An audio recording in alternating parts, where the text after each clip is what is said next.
ஷஹானா தாவா நேயர்களுக்கு அஸ்ஸலாமு அலைக்கும் வரஹ்மத்துல்லாஹி வபரகாத்துஹு. Welcome to my channel. வாங்க வீடியோக்குள்ள போலாம். ஹாய் ஃப்ரெண்ட்ஸ், எல்லாருக்கும் அஸ்ஸலாமு அலைக்கும் வரஹ்மத்துல்லாஹி வபரகாத்துஹு. இன்னைக்கு நம்ம என்ன தெரியுமா பார்க்க போறோம்? இன்னைக்கு நம்ம அரபிக் லாங்குவேஜ்ல நம்ம ஸ்போக்கன் அரபிக் பத்தி நம்ம எப்படி பேசுவாங்க, ஒருத்தங்களுக்கு எப்படி சொல்வாங்க, ஒரு ஆணை பார்த்து எப்படி சொல்லணும், பெண்ணை பார்த்து எப்படி சொல்லணும்னு நம்ம ஏற்கனவே ஒரு வீடியோ போஸ்ட் பண்ணியிருக்கோம். இன்ஷால்லா இன்னைக்கு அதோடைய தொடர்ச்சியா தான் நம்ம இன்னைக்கு பார்க்க போறோம். என்னென்ன நம்ம வேர்ட்ஸ் எப்படி சொல்லணும் அப்படின்னு சொல்லி, அதாவது ஒரு கொஸ்டினா கேட்கிறோம். கொஸ்டின் யாரு, என்ன, எப்படி அப்படிலாம் கேட்போம் இல்லையா? அதுக்கெல்லாம் எப்படி சொல்லுவாங்கன்னு சொல்லி இன்னைக்கு நம்ம படிக்க போறோம். இன்ஷால்லா இது உங்களுக்கு யூஸ்ஃபுல்லா இருக்கும்னு நான் நம்புறேன். பார்க்காதவங்க, நம்ம முன்னாடி போட்ட வீடியோஸ் பார்க்காதவங்க சில பார்த்துட்டு வாங்க. நம்ம நம்ம நம்ம சேனல்ல போடுற வீடியோஸ் எல்லாம் உங்களுக்கு யூஸ்ஃபுல்லா இருக்கு அப்படின்னா உங்களுடைய கருத்துக்களை நீங்க கமெண்ட் செக்ஷன்ல சொல்லுங்க. உங்களுடைய சப்போர்ட்டை கொடுங்க. அப்பதான் நான் அடுத்தடுத்த வீடியோஸ் நான் போட முடியும். இன்ஷால்லா நம்ம இன்னைக்கு பார்ப்போம். எல்லாருக்குமே அல்லாஹ் கல்வி அறிவையும் ஞாபக சக்தியும் கொடுப்பானாங்க. ஏன்னா அது இருந்தாதான் நமக்கு இந்த உலகத்துல வாழ முடியும். கல்வி அறிவு இல்லை அப்படின்னா நம்மள ஈஸியா ஒருத்தங்க ஏமாத்திட்டு போயிடுவாங்க இல்லையா? நமக்கு கல்விங்கிறது ரொம்ப முக்கியம். படிப்பு மட்டும் இல்லைன்னா அது எந்த படிப்பா இருந்தாலும் அது நமக்கு ரொம்ப முக்கியமான விஷயம். ஞாபக சக்தி, நமக்கு எந்த ஒரு விஷயமும் மறக்காம இருக்கணும். அதுதான் மெயின். அதனாலதான் நம்ம ஸ்டார்டிங்லயே நம்ம இப்படி ஒரு துவா நம்ம சொல்றோம். எல்லாருக்கும் அல்லாஹ் கல்வி அறிவையும் ஞாபக சக்தியும் கொடுப்பானாக அப்படின்னு சொல்லி. அதனாலதான் நான் சொல்றேன். இன்ஷால்லா வாங்க நம்ம வீடியோக்குள்ள போகலாம். இப்போ நம்ம சின்ன சின்ன வேர்ட்ஸ் படிப்போம். ஃபர்ஸ்ட் என்னன்னா, யார் அப்படின்னு சொல்லி சொல்றதுக்கு அரபில எப்படி சொல்லுவாங்க அப்படின்னு சொல்லி பார்ப்போம். யார் அப்படின்னா என்ன? அது ஒரு கேள்வி. யாரு அப்படின்னு சொல்லி நம்ம கேள்வி கேட்போம் இல்லையா? இவங்க யாரு, யார் செஞ்சா அப்படிலாம் கேட்போம் இல்லையா? அதுக்கு இங்கிலீஷ்ல ஹூ அப்படின்னு சொல்லி சொல்லுவாங்க. இதுக்கு அரபில என்ன சொல்லுவாங்க தெரியுமா?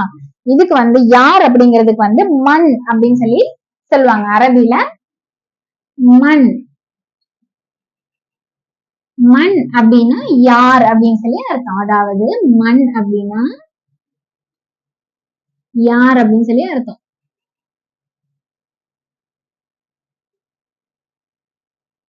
மண், MAN. நீங்க மேன்னு படிச்சிடாதீங்க, மண் அப்படின்னு சொல்லி படிங்க. அதனால நான் தமிழ்லயே எழுதியிருக்கேன்.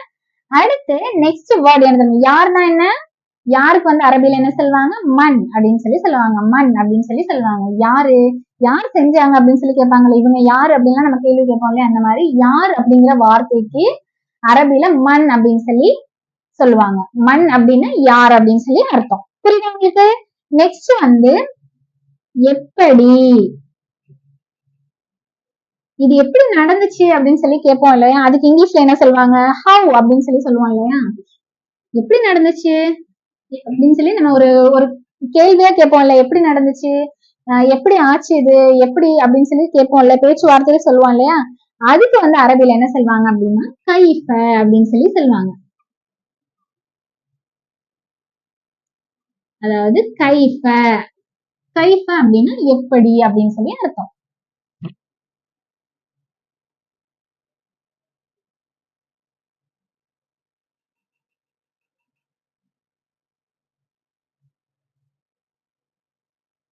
கைஃபா இல்ல கைஃப. ஓகேவா? மண் அப்படின்னா என்ன? யார். மண் அப்படின்னா யார். ஹூ அப்படின்னு சொல்லி கேக்குறதா மண் அப்படின்னு சொல்லி சொல்லுவாங்க. கைஃப அப்படின்னா என்ன? ஹூ அப்படின்னு சொல்லி நம்ம சொல்லுவாங்க. எப்படி அப்படின்னு சொல்லி கேட்பாங்க. கைஃப, கைஃப அப்படின்னு சொல்லி சொல்லுவாங்க. மண் அப்படின்னா யார் அப்படின்னு சொல்லி அர்த்தம். மண் அப்படின்னு சொல்லி கேட்போம் இல்லையா? மண் அப்படின்னா யார் அப்படின்னு சொல்லி அர்த்தம். கைஃப அப்படின்னா எப்படி அப்படின்னு சொல்லி அர்த்தம். ஓகேவா? புரியுதா உங்களுக்கு? நெக்ஸ்ட் வேர்டுக்கு போயிடுவோமா? நெக்ஸ்ட் ஏன். ஏனுக்கு இங்கிலீஷ்ல என்ன சொல்லுவோம்? வை அப்படின்னு சொல்லி கேட்போம் இல்லையா? ஏன் நடந்துச்சு, ஏன், ஏன் இப்படி அப்படிலாம் கேட்போம் இல்லையா? அப்போ ஏன் அப்படிங்கிற அந்த வார்த்தைக்கு என்ன சொல்லுவாங்க அப்படின்னு அரபில லிமாதா அப்படின்னு சொல்லி சொல்லுவாங்க. லிமாதா, லிமாதா அப்படின்னு சொல்லி கேட்பாங்க. லிமாதா, லிமாதா அப்படின்னு சொல்லி கேட்பாங்க. ஓகேவா? லிமாதா அப்படின்னா ஏன், ஒய் அப்படின்னு சொல்லி அர்த்தம். ஓகேவா?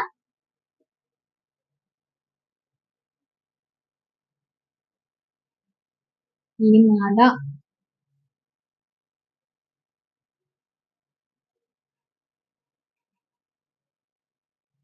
ஓகேவா? யாருக்கு என்ன சொல்றாங்க? மண். மண். மண் யார்? மண் அப்படின்னு சொல்லி கேட்கணும். கைஃப அப்படின்னா எப்படி? கைஃப கைஃப அப்படின்னு சொல்லி கேட்கணும். கைஃப அப்படின்னா எப்படி? ஹவ் அப்படின்னு சொல்லி கேட்போம் இல்லையா, அதுதான் கைஃப. லிமாதா அப்படின்னா ஏன்? வை அப்படின்னு சொல்லி கேட்போம் இல்லையா, அதுதான் வந்து லிமாதா அப்படின்னு சொல்லி சொல்லுவாங்க. புரியுதா உங்களுக்கு? மண்ணுனா என்ன? யார் அப்படின்னு சொல்லி அர்த்தம். கைஃபனா என்ன? எப்படி அப்படின்னு அர்த்தம். லிமாதா அப்படின்னா ஏன் அப்படின்னு சொல்லி அர்த்தம். வை அப்படின்னு சொல்றதுக்குதான் லிமாதா அப்படின்னு சொல்லி சொல்லுவாங்க. புரியுதா உங்களுக்கு? அடுத்த வேர்டுக்கு போயிடுவோமா? இப்போ நம்ம அடுத்த வேர்ட் படிப்போம். நெக்ஸ்ட் என்னன்னா, நம்ம யார் அப்படின்னா மண்ணுன்னு படிச்சுட்டோம். கைஃபா அப்படின்னா ஹவ் அப்படின்னு சொல்லி படிச்சுட்டோம். லிமாதா அப்படின்னா ஏன் அப்படின்னு நம்ம படிச்சிட்டோம். நெக்ஸ்ட் நம்ம என்ன படிக்க போறோம் அப்படின்னா, என்ன. என்ன அப்படின்னா வாட் அப்படின்னு கேட்போம் இல்லையா, என்ன அப்படின்னு கேட்போம் இல்லையா, ஒரு கொஸ்டினா கேட்போம்ல, என்ன அப்படின்னு சொல்லி கேட்போம் இல்லையா. இதுக்கு வந்து என்ன தெரியுமா சொல்லுவாங்க அரபில? என்ன அப்படிங்கிறதுக்கு மா மாதா அப்படின்னு சொல்லி கேட்பாங்க. மா அப்படின்னாலும் என்னன்னு அர்த்தம்னா, மாதா அப்படின்னாலும் என்ன அப்படின்னு அர்த்தம் தான்.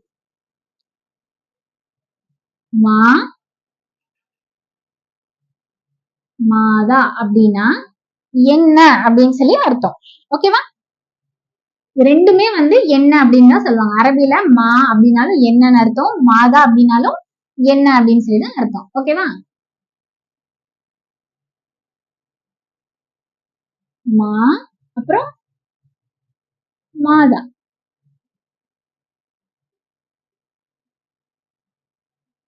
மா அப்படின்னா என்ன, மா அப்படின்னா என்ன அப்படின்னு அர்த்தம். மாதா அப்படின்னாலும் என்ன அப்படின்னு அர்த்தம். மாதா மாதா அப்படின்னா என்ன அப்படின்னு சொல்லி அர்த்தம். புரியுதா உங்களுக்கு? மாதா அப்படின்னா என்ன? வாட் அப்படின்னு சொல்லி நம்ம கேட்போம் இல்லையா, வாட் என்ன அப்படின்னு சொல்லி கேட்போம் இல்லையா, அதுதான் வந்து மாதா அப்படின்னு சொல்லி சொல்லுவாங்க. நெக்ஸ்ட் வந்து எஸ் அப்படின்னு சொல்றதுக்கு ஆம். ஆமா ஆம் ஆமா அப்படின்னு சொல்லி சொல்லுவாங்க இல்லையா, அதுக்கு இங்கிலீஷ்ல எஸ்ன்னு சொல்லுவோம் இல்லையா. இதுக்கு வந்து என்ன தெரியுமா சொல்லுவாங்க? ஆம் அப்படின்னு சொல்லி சொல்றதுக்கு நஅம் அப்படின்னு சொல்லி சொல்லுவாங்க. அதாவது நஅம் அப்படின்னு சொல்லி சொல்லுவாங்க. நஅம் சாரி நஅம் அப்படின்னா, நஅம் அப்படின்னா எஸ் அப்படின்னு அர்த்தம். ஓகேவா? நஅம்.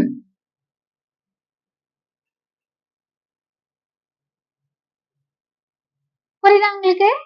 மா மாதா அப்படின்னா என்ன அப்படின்னு சொல்லி அர்த்தம்.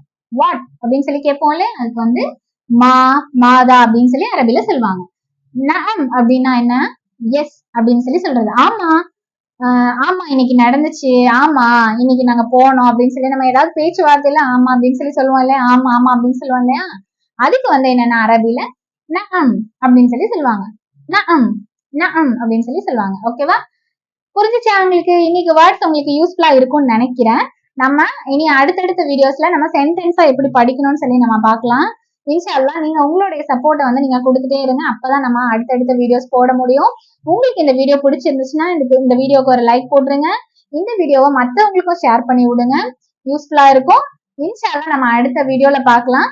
எல்லாருக்கும் அஸ்ஸலாமு அலைக்கும். உங்களுக்கு ஏதாவது சொல்லணும், கருத்து ஏதாவது சொல்லணும்னு இருந்துச்சுன்னா அதையும் நீங்க தாராளமா கமெண்ட் செக்ஷன்ல சொல்லலாம். அது பாசிட்டிவா இருந்தாலும் சரி, நெகட்டிவா இருந்தாலும் சரி, அதுக்கான விளக்கத்தை நான் கொடுப்பேன். இன்ஷா அல்லாஹ் நம்ம அடுத்த வீடியோல பார்க்கலாம். எல்லாருக்கும் அஸ்ஸலாமு அலைக்கும் வரஹ்மத்துல்லாஹி வபரகாத்துஹு.